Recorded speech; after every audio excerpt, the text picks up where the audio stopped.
model Cameron Russell gave a really interesting TED Talk about how she's an extremely beautiful model, and because of that, she often gets things that she doesn't deserve. Okay, so it's really, really difficult for a woman to come forward and say that, because oftentimes people will criticize you for that. They'll say, oh, you're just getting all of these great opportunities in life because you're beautiful, but there's not much more to it. And she's completely honest about that. In fact, let's watch a little snippet of her TED Talk. I won a genetic lottery, and I am the recipient of a legacy. For the past few centuries, we have defined beauty as tall, slender figures and femininity and white skin. And this is a legacy that was built for me, and it's a legacy that I've been cashing out on. So she makes a really interesting point. You know, there are certain things that we biologically respond to in terms of beauty. So symmetry is one of them, health, and honestly being young, right? But slender has not necessarily been part of that equation, but over the last however many years in modern times, it has become a part of the equation because of societal expectations, etc. She's like, and genetically, I happen to be skinny. So I win a lottery even if I shouldn't have won it, right? Yeah. And I happen to be tall, and tall wasn't necessarily part of our DNA that we're attracted to tall women, but for whatever reason in the modeling world, and it's mainly because they want the clothes to hang off of them, you know, she wins that lottery. And then she made a point about race that I thought was really interesting. Yes.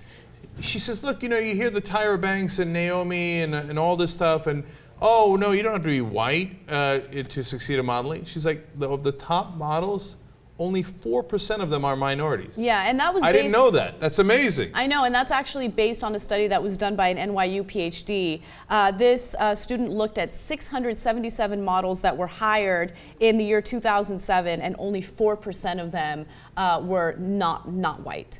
So 96% white. Yeah. Wow. So obviously this is still an issue within the modeling community, but I also really want to give her props for, you know, admitting something that's not easy to admit. It's hard to do that. And by the way, she's really intelligent. She graduated from Columbia. Anybody who graduates from Columbia in any division is really smart. But if you listen to her whole TED Talk, she's extremely articulate, very intelligent. You know, you could tell she's hardworking, but nobody notices any of that because the first thing that they notice is the way that she looks. And she says that it's unfair because, you know, she gives her TED Talk, it gets millions of hits, but, you know, Colin Powell's TED Talk didn't do as well. And she's like, why is it that people are more interested to hear what a model has to say as opposed to what someone like Colin Powell has to say? And I think that that's very symbolic of what our society is into. Oftentimes we get heat for covering so-called celebrity stories. Well, we cover the celebrity stories because you guys love it. You guys love to click on it. You guys love to comment on it. That's what society wants. And we try to put our stamp on it, meaning that we don't cover it like everybody else. Like everybody else covers the celebrity stories like, oh my God, did you see Kardashian's nip slip? Whoa! Right? Whereas whenever we do cover a Kardashian, we try to have a point, right? We try to have a reason why we're trying to make a point about society, culture, etc. Maybe we don't always succeed, but that's what we're going for. But even we fall prey to it. I read the article, I thought it was really interesting, and she mentioned Colin Powell specifically because they gave a speech at the same time, and she got 4 times the number of views, etc. Yeah. And there are other factors. You see Colin Powell often, etc. But you know what happened? I saw that and I was like, we got to get her on the show. And then I was like, wait, why do we have to get her on the show? Because she's going to get us the hits, right? No, it's not the hits so much. It's that I think that my instinct was, it'll be an interesting guest because she's really smart and has a really interesting point. Plus, she's super hot. Keep it real. I know. Right? Yeah. And it's not just the hotness too. It's that she's a category we wouldn't expect. You know, I expect to have a political conversation or an interesting cultural conversation from someone from The Nation or Alternet or a political figure.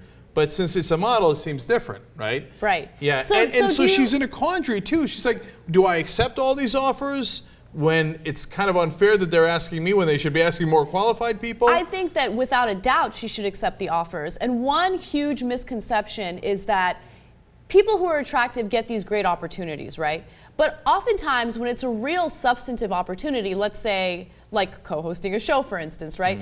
okay, you can get hired based on your looks, but your intellect is what keeps you going. That's what keeps you on the show. You can't be a moron and co-host a show. I mean, unless you're on Fox. I feel much better. Okay, good. Okay. But you know what I mean. Like oftentimes people get those accusations. If you're able to handle whatever job that is, take it, and your abilities will help you pursue whatever that is.